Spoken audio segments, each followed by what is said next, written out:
Assalamualaikum warahmatullahi wabarakatuh. Perkenalkan, nama saya Sonia Tiffany Fidin. Pada kesempatan kali ini, saya akan mencoba untuk mempraktekkan pembelajaran berdiferensiasi yang terintegrasi dengan pembelajaran sosial emosional. Baik anak-anak, bismillahirrahmanirrahim. Assalamualaikum warahmatullahi wabarakatuh. Waalaikumsalam warahmatullahi wabarakatuh. Ya, anak-anakku, bagaimana kabar kalian hari ini? Baik. Sehat ya? Sehat, alhamdulillah. Nah, sudah pada sarapan? Sudah, semangat ya?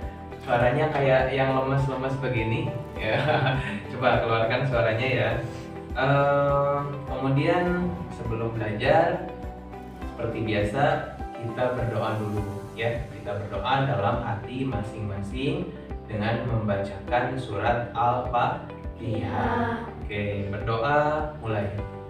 Baik, berdoa sudah selesai. Nah, sekarang terima kasih kepada kalian yang sudah menyempatkan untuk hadir pada kesempatan kali ini. Kita akan belajar pada kesempatan kali ini pembelajaran IPS ya. Pembelajaran IPS yang merupakan lanjutan dari pembelajaran sebelumnya, yaitu tentang interaksi manusia dengan lingkungannya ya. Interaksi manusia dengan lingkungannya. Ada interaksi positif, ada interaksi negatif. Sebelum kita masuk ke pembelajaran, Bapak ingin tanya dulu nih, bagaimana kesepakatan belajar kita ya?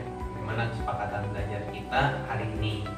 Coba kita akan buat dulu kesepakatan yang akan kita sepakati bersama, yang harus kita patuhi bersama ya. Tapi kesepakatan ini kalian yang buat gitu. Kalian ingin seperti apa belajarnya. Jadi kesepakatannya seperti apa? Ada yang mau mengusulkan? Apa nih? Tidak boleh ngobrol. Oke, satu, tidak boleh sambil ngobrol belajarnya. Baik, semuanya menerima tidak? Sepakat tidak? Sepakat. Tidak boleh sambil ngobrol. Maksudnya tidak boleh berbincang dengan teman ketika guru sedang menjelaskan. Nah, baik anak-anak, kita lanjutkan. Nah, sekarang Bapak ingin tanya kepada kalian, tadi kalian sarapan apa? Nasi goreng, telur, apalagi? Bubur. Nah, nasi goreng, telur, bubur, ada lagi ya? Beda sarapannya? Tidak ada? Ya, tapi rata-rata yang kebanyakan makan nasi goreng ya. Nasi goreng, ada bubur juga sama ada telur. Nah, sekarang nih, nasi goreng tadi, asalnya dari apa nasi? Dari beras ya. Bubur dari beras gitu. Bubur, nasi goreng itu dari beras. Beras dari mana? Dari padi. Padi dari mana? Dari sawah ya. Dari sawah. Padinya dari sawah kan gitu. Padi dari sawah. Siapa yang menanam padi? Petani. Yang menanam padi itu petani. Nah, jadi beras yang kalian makan, nasi yang kalian makan, bubur yang kalian makan tadi pagi ketika sarapan itu asalnya dari sawah, ditanam oleh petani. Walaupun ada juga yang padi yang ditanam di kebun ya, tapi sedikit itu, kebanyakan ditanam di sawah. Nah, di daerah kita bagaimana? Masih banyak sawah? Nah, masih banyak sawah di daerah kita karena memang daerah kita daerah pegunungan, daerah pertanian daerah kita gitu. Tapi berbeda lagi dengan di kota. Ada yang pernah ke kota? Pernah semuanya. Kalau di kota banyakkan sawah atau banyakkan gedung? Gedung, banyakkan bangun. Nah, sawahnya sedikit atau bahkan tidak ada kalau di kota. Nah, tujuan pembelajaran kita kali ini itu yang pertama, kalian harus mampu nanti menganalisis pengaruh interaksi manusia dengan lingkungan terhadap pembangunan ekonomi Indonesia dengan benar. Kemudian yang kedua, tujuannya kalian harus mampu menyajikan hasil pengaruh interaksi manusia, ini hasil analisisnya. Nah, sekarang Bapak akan membagikan LKS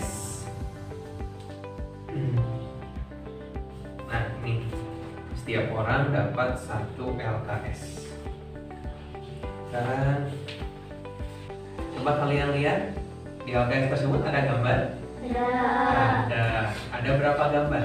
2. Ada 2 gambar. Gambar yang pertama yang gambar ini ya. Coba di gambar tersebut ada apa saja? Ada padi, sawah, ya, petani. Di belakang ini ada apa? Ada rumah. Rumahnya banyak sedikit? Banyak. Ini kira-kira rumah biasa, perkampungan atau kompleks? Kompleks. Ini kompleks ya, rumahnya berjajar, kemudian bentuk rumahnya juga sama seperti ini kompleks. Ini ada petani yang sedang berada di sawah, yang sedang mengolah lahan pertanian. Ini padinya. Coba, ini padinya bagus atau jelek? Bagus. Yang ini. Kalau yang ini gimana? Yang dekat rumah? Jelek ya, padinya seperti kering ya. Nah, padinya seperti kering. Kemudian lihat tanaman padinya yang ini tanaman padinya rapi atau tidak rapi? Tidak rapi. Berarti ini lahan pertaniannya itu rusak. Setelah tadi kalian melihat gambar ini, yang 2 ini, bagaimana perasaan kalian? Coba, perasaan kalian bagaimana?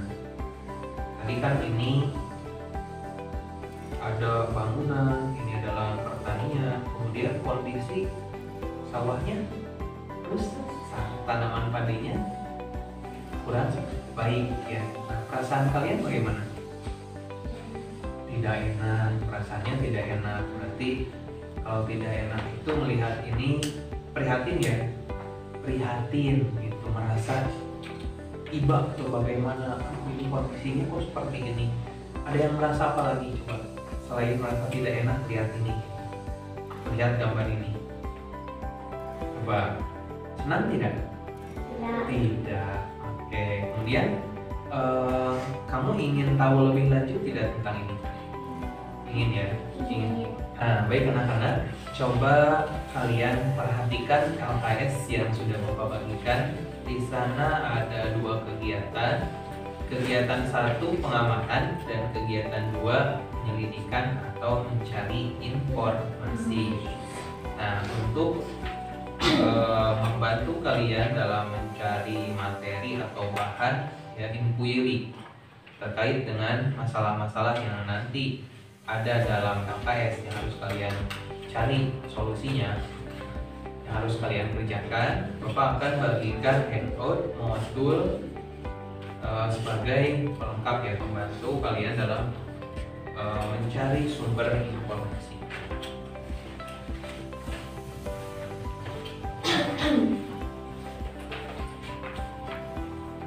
Ya baik. Nah, dimulai nanti kalian dari kegiatan 1 itu pengamatan. Kalian harus mengamati gambar, kemudian mencari masalah apa yang ada dalam gambar tersebut. Kemudian juga nanti kalian mencari pokok masalahnya dari gambar tersebut itu apa gitu. Kemudian juga nanti kalian harus membuat sebuah pertanyaan dari masalah tersebut dan menuliskan jawabannya. Di kegiatan 2-nya kalian melakukan penyelidikan. Nah, penyelidikan ini nanti kalian harus melakukan inquiry di handout yang sudah Bapak bagikan, salah satu sumbernya ya. Nah, kalian mencari informasi-informasi penting dari handout tersebut yang mendukung jawaban kalian. Nah, oke. Seperti itu ya, anak-anak. Siap? Oke, silakan. Selamat mengerjakan. Bagaimana? Sudah selesai semuanya? Sudah ya? Sudah selesai. Sekarang lepaskan apa yang kalian pegang. Coba lepaskan apa yang kalian pegang. Duduk dengan nyaman. Duduk dengan nyaman, dengan rileks, dengan nyaman. Kemudian kalian pejamkan mata kalian. Coba kalian pejamkan mata dengan rileks, dengan tenang. Kemudian kalian tarik nafas dalam-dalam. Keluarkan keluarkan perlahan-lahan. Tarik nafas, keluarkan. Sekarang rasakan napas kalian masuk dan keluar. Rasakan juga tubuh kalian, apa yang kalian rasakan pada kepala kalian, leher, pundak, tangan, badan kalian, dan kaki kalian. Coba kalian rasakan, coba kalian perhatikan.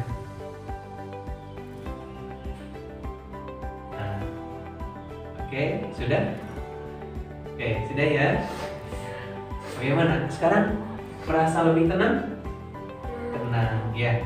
Sekarang kita fokus lagi terhadap kegiatan pembelajaran. Nah, baik. Tadi LKS-nya sudah selesai dikerjakan. Nah, sekarang kita akan bahas LKS-nya. Ya, kita akan bahas LKS-nya. Kita mulai dari kegiatan 1 pengamatan. Kegiatan 1 pengamatan ini nomor 1, amatilah gambar di bawah ini dengan teliti. Ini sudah diamati gambarnya? Sudah ya, semuanya sudah mengamati gambar ini. Dan juga tadi di bahan handout itu sudah ada gambar-gambar pendukung yang lain. Kemudian nomor 2, masalah-masalah apa saja yang dapat kalian amati pada kedua gambar tersebut? Coba, siapa yang ingin bisa jawab? Atau kelompok mana yang ingin menjawab? Masalah-masalah apa saja yang dapat kalian amati pada kedua gambar tersebut? Coba kamu, Neng, masalah apa? Masalahnya apa? Apa, Neng? Kerusakan lingkungan. Kerusakan lingkungan. Baik, bagus. Kerusakan lingkungan. Ada jawaban lain selain kerusakan lingkungan? Kita nyambung ke nomor 3. Masalah utamanya apa? Lahan pertanian semakin berkurang. Kalau lahan industri untuk pabrik itu bagaimana? Semakin padat. Permukiman semakin padat. Sekarang kita akan simpulkan pembelajaran yang sudah kita lakukan tadi. Coba, permasalahan yang kalian lihat dari gambar ini dan juga dari materi yang sudah diberikan itu apa? Permasalahannya kerusakan lingkungan. Lahan pertaniannya semakin sempit. Kemudian untuk industri atau untuk pemukiman semakin padat. Nah, semakin padat. Jadi itu masalahnya. Nah, kemudian solusinya seperti apa? Mengapa hal ini bisa terjadi? Itu karena ulah manusia. Kemudian kebutuhan akan pemukiman dan industri yang semakin padat.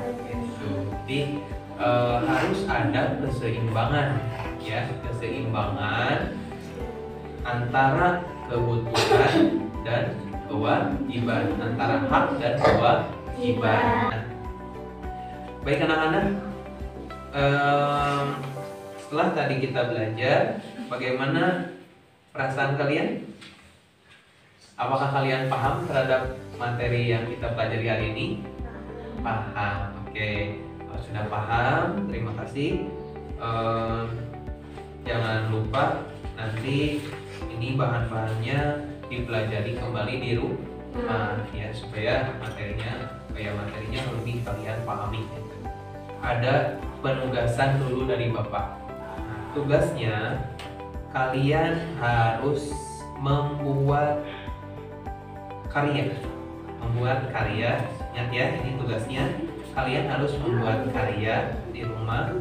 Karyanya bebas, mau berupa poster, mau berupa karangan, mau berupa infografis, ya, atau gambar juga boleh. Silakan. Tentang cara menjaga atau cara mencegah kerusakan lingkungan, cara menjaga lingkungan, ya, cara mencegah kerusakan lingkungan. Silakan nanti kalian buat karyanya sesuai media atau sesuai kemampuan kalian. Bagi yang suka menggambar bisa dalam bentuk poster, bisa dalam bentuk gambar. Bagi yang suka menulis bisa dalam bentuk cerita atau karangan, ya bisa. Baik anak-anak, terima kasih atas pembelajaran hari ini. Semoga ilmu yang kalian dapat bermanfaat. Jangan lupa rajin-rajinlah belajar di rumah, ya. Sekian, kita tutup pembelajaran hari ini dengan membaca hamdalah. Alhamdulillahirabbil alamin. Setelah saya melaksanakan pembelajaran berdiferensiasi yang terintegrasi dengan pembelajaran sosial emosional, perasaan saya pada waktu merencanakan dan melaksanakan aksi ini, tentunya ini sangat menantang sekali. Bagaimana saya harus bisa untuk membuat RPP berdiferensiasi yang bisa mengcover, bisa mengakomodasi kebutuhan belajar murid saya yang beragam. Kemudian juga harus diintegrasikan dengan pembelajaran sosial emosional, yang dimana pembelajaran ini dapat menumbuh kembangkan emosi anak, menumbuh kembangkan budi pekerti anak, gitu. Termasuk juga hubungan sosialnya bersama dengan teman-temannya, bersama dengan guru dan orang lain. Nah, RPP ini dan aksi nyatanya tentunya berbeda dengan pembelajaran yang saya lakukan sebelum saya mengenal apa itu pembelajaran diferensiasi dan pembelajaran sosial emosional. Dan ini merupakan suatu perubahan yang mungkin kedepannya akan saya lakukan secara rutin dalam setiap pembelajaran yang saya lakukan. Ya, kemudian dari pembelajaran yang saya lakukan ini saya mendapatkan beberapa pelajaran. Mungkin yang pertama, bahwa dalam pembelajaran itu kita harus mengakomodir kebutuhan belajar murid, karena memang setiap anak itu unik, setiap anak itu berbeda, mereka memiliki kebutuhan belajarnya masing-masing, memiliki gaya belajarnya masing-masing, dan di sini bisa diakomodasi dengan pembelajaran berdiferensiasi. Kemudian juga kita harus menumbuh kembangkan budi pekerti anak, harus menuntun anak sesuai kodratnya agar dia itu selamat hidupnya, gitu. Dan salah satunya itu harus mengembangkan atau menumbuhkan hubungan sosial dan emosionalnya, dan ini bisa diakomodasi dengan pembelajaran sosial emosional. Kemudian setelah melaksanakan aksi nyata ini, pikiran saya menjadi lebih terbuka, dan kedepannya saya akan terus berlatih untuk melaksanakan pembelajaran berdiferensiasi yang terintegrasi dengan pembelajaran sosial emosional. Dengan semakin banyak berlatih, insya Allah saya akan semakin mahir. Saya akui dalam video kali ini banyak sekali kekurangan, banyak sekali kelemahan saya dalam praktiknya. Mohon dimaklum karena memang saya sedang belajar, saya sedang berlatih untuk istilahnya bisa terus mengembangkan, bisa terus memahami lebih dalam bagaimana praktek nyata, bagaimana prakteknya di lapangan dari pembelajaran berdiferensiasi dan pembelajaran sosial emosional ini. Terima kasih, saya Soniati Abidin. Assalamualaikum warahmatullahi wabarakatuh.